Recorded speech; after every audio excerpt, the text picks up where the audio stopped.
Here are the outcomes of our coin toss experiment. Out of the total 580 coin tosses, using the new 1 peso coin, 278 outcomes turned out to be heads. And 302 were tails. Here are the outcomes of the die roll experiment. Out of the 867 die rolls, 147 outcomes turned out to be 1, 150 turned out to be 2, 127 turned out to be 3, 155 turned out to be 4, 143 turned out to be 5, and 145 turned out to be 6. Now, both of these outcomes, these set of outcomes, turn out to be off, okay, or unlikely. Why? Because we are expecting the coin toss result to be half heads and half tails, and obviously here they're not half heads and half tails. We also expect the die roll results to be equal for each outcome, 1, 2, 3, 4, 5, and 6. So here are the expected outcomes, supposedly. So we expect the expected outcome because we assume that the 1 peso coin that we used or the die that we used in the experiment were fair or balanced. The difference that we see here, okay, they're different, right? These two are different. These two appear different. The difference that we see here, okay, given that we performed the experiment properly, may be explained by one of these two possible causes. First, the coins and dice that we used were not fair. So that can explain the difference. Second, the actual results were really just products of chance, and that the coins and dice were really fair. In other words, these unexpected results were really just due to chance.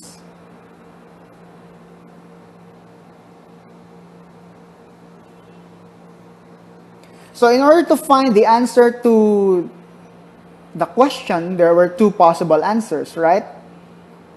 That's actually beyond the scope of our current topic right now. That can be answered using inferential statistics.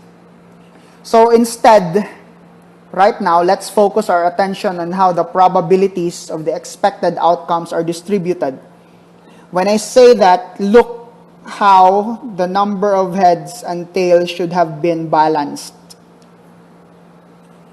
And then look how the number of 1, 2, 3, 4, 5, and 6 should have been balanced.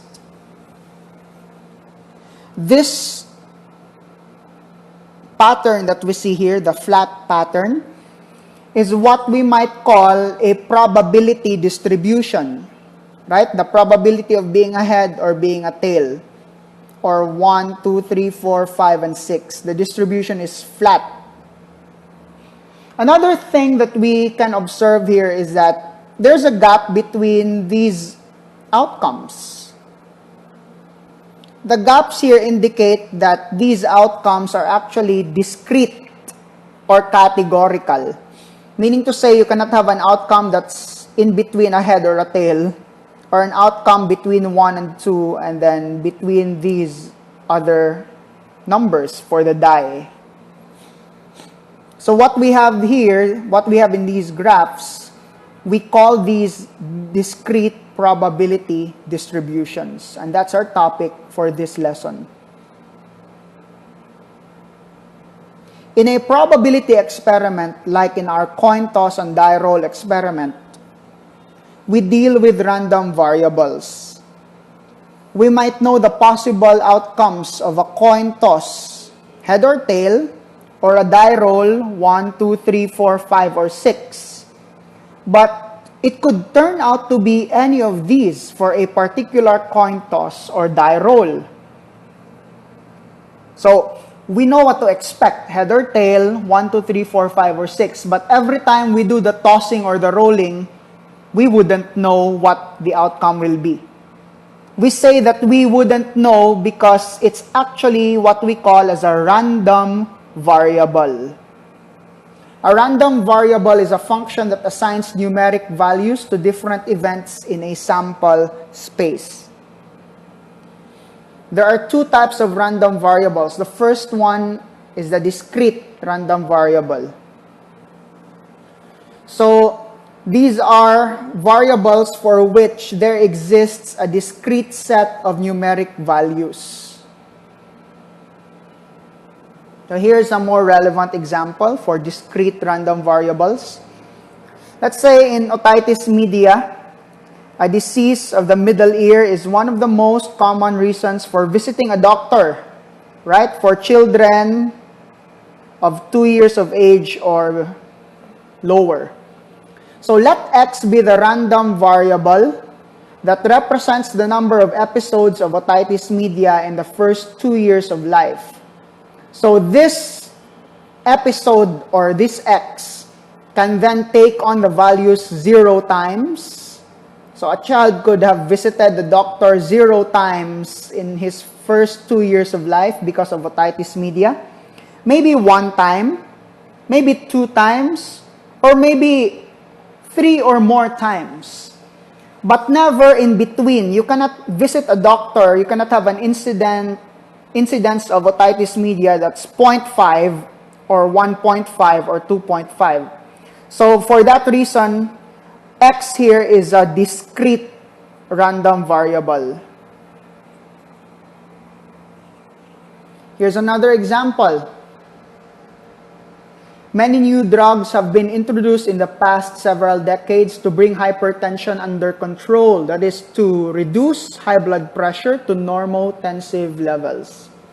Suppose a physician agrees to use a new antihypertensive drug on a trial basis on the first 4 untreated hypertensives she encounters in her practice before deciding whether to adopt the drug for routine use. So let X be the number of patients of 4. So 4 here is a constant because it's for the first 4 untreated hypertensive she encounters.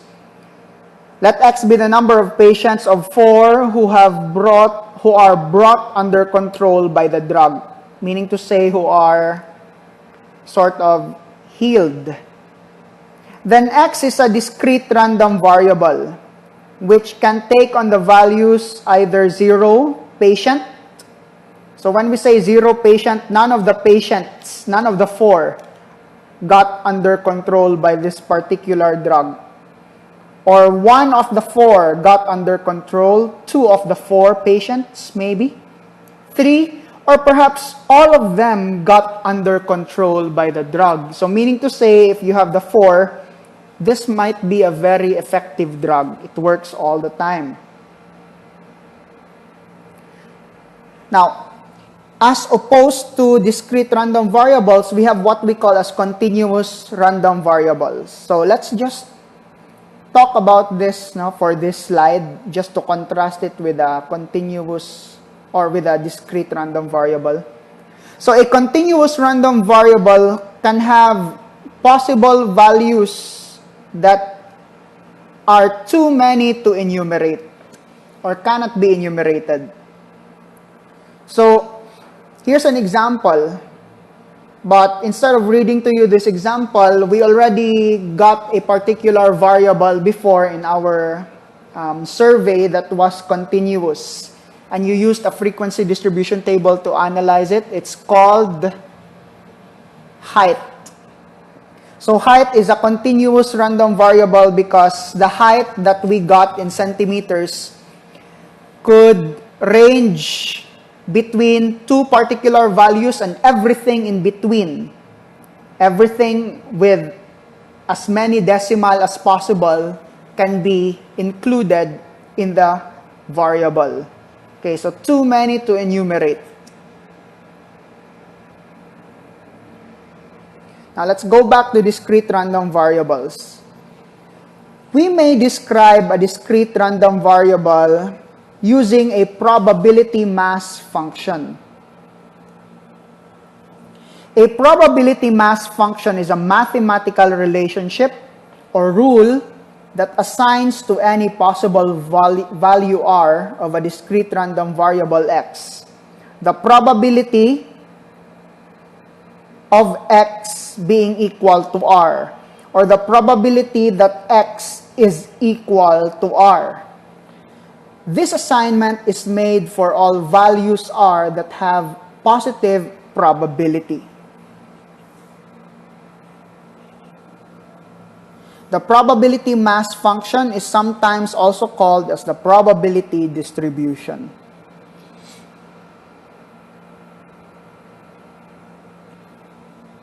So let's go back to the example on the drug for putting hypertension under control in the first 4 untreated hypertensives.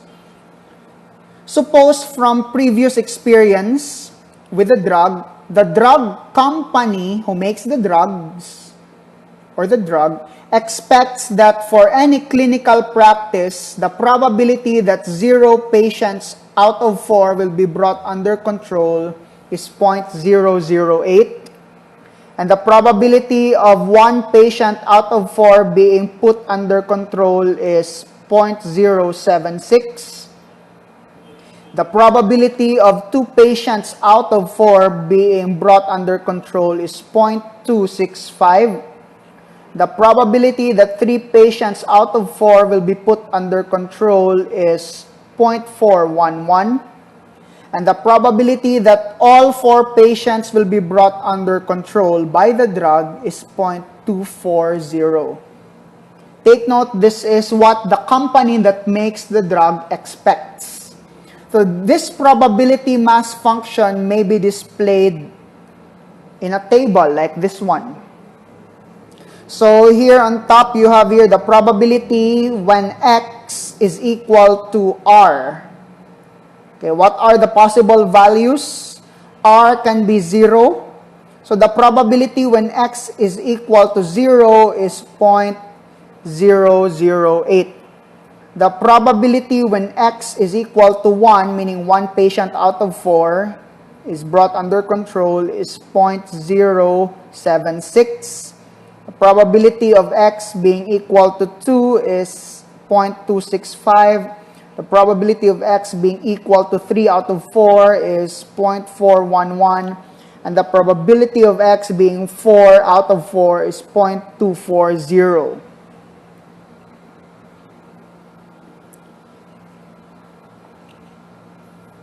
So, you can see here that the value of the probability of x being equal to r ranges from 0 to 1.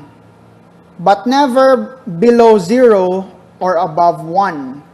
It can be anything in between these. Okay? And the reason why we call this a discrete random variable because r can only be 0, 1, 2, 3, or 4, never in between. Therefore, if we add the total probability of all of these, okay, the total probability of x being equal to r, the answer is 1 or 100%. Okay, so you get that by adding 0.008 to 0.076 to 0.265 to 0.411 to 0.240. If you add all of these, you are to get 100%.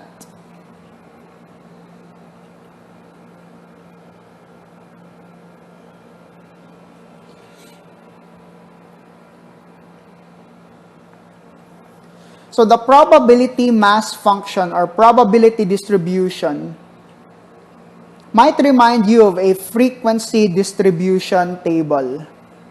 They both have a probability or relative frequency assigned per outcome. Right? This rightmost column.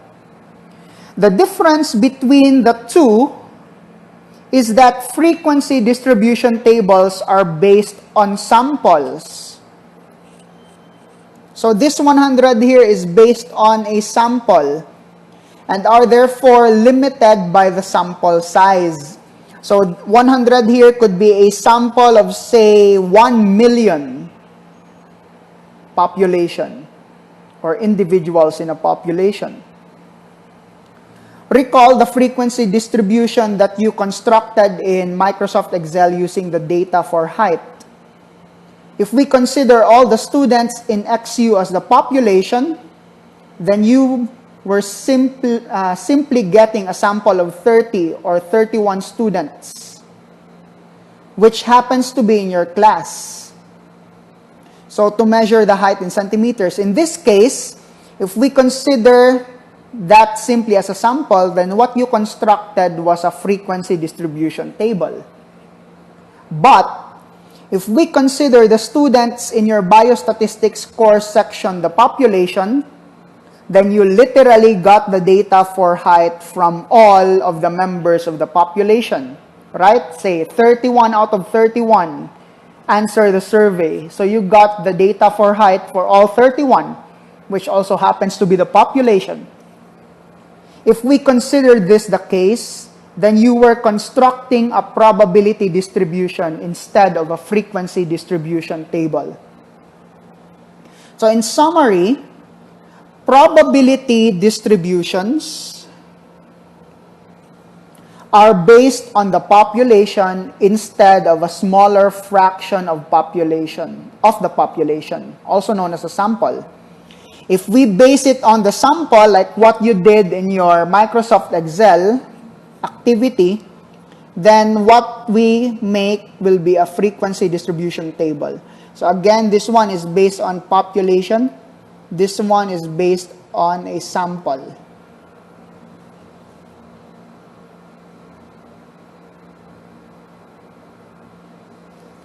Let's say that the company that makes the antihypertensive drugs performs a test or a sampling with the help of 100 physicians. Okay? They asked each of them to treat the first 4 patients that they encounter with a drug and then report later on to the company how many of the first 4 patients got under control. Okay. Remember, the values given here on top are the probability distributions, meaning to say this one is from a population. But the company wanted to test on a sample with the help of 100 physicians with their first 4 hypertensive patients. And then they report to the company later on. Let's say that this is now their report, okay? Here are the results of the random sampling performed with the help of 100 physicians.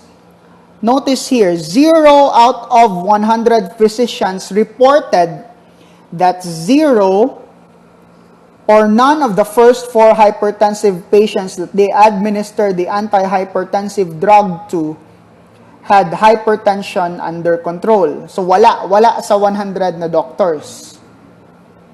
Next, we see here that 9 out of the 100 doctors reported that only 1 out of the 4 patients had hypertension under control after drug administration. And then here we see that 24 out of the 100 physicians reported that out of the 4 patients, 2 got under control by the drug. And then here, 48 out of 100 physicians reported that 3 out of 4 of their patients were controlled by the drug. Hypertension was controlled by the drug. And then lastly, 19 out of 100 physicians reported that all 4 of their first 4 patients were successfully treated or controlled by the drug in terms of hypertension. Okay? So, this column that we see here, this is the frequency distribution. Why frequency distribution? Because it's based on the 100 sample. While this column in the middle is the probability distribution. Why probability distribution? because this was made by the company itself, perhaps using even a bigger or a larger number of samples, which they now consider as a population. So this one is from a population, this one is from a sample of 100.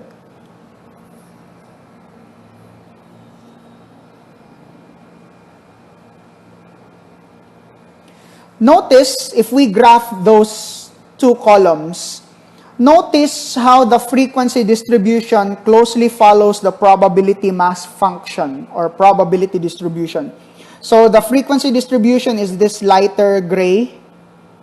This is based on the sample, on the 100 doctors. And then the probability distribution, which is based on the population, is this darker gray. Notice how they closely follow each other's pattern. And we expect that, of course, right? Okay, your sample should at least represent the population. The only difference between the two is that the frequency distribution was based on the sample of 100 physicians. So this one is based on the sample of 100 physicians. And this one, these ones, are based on the company's assumption based on a population.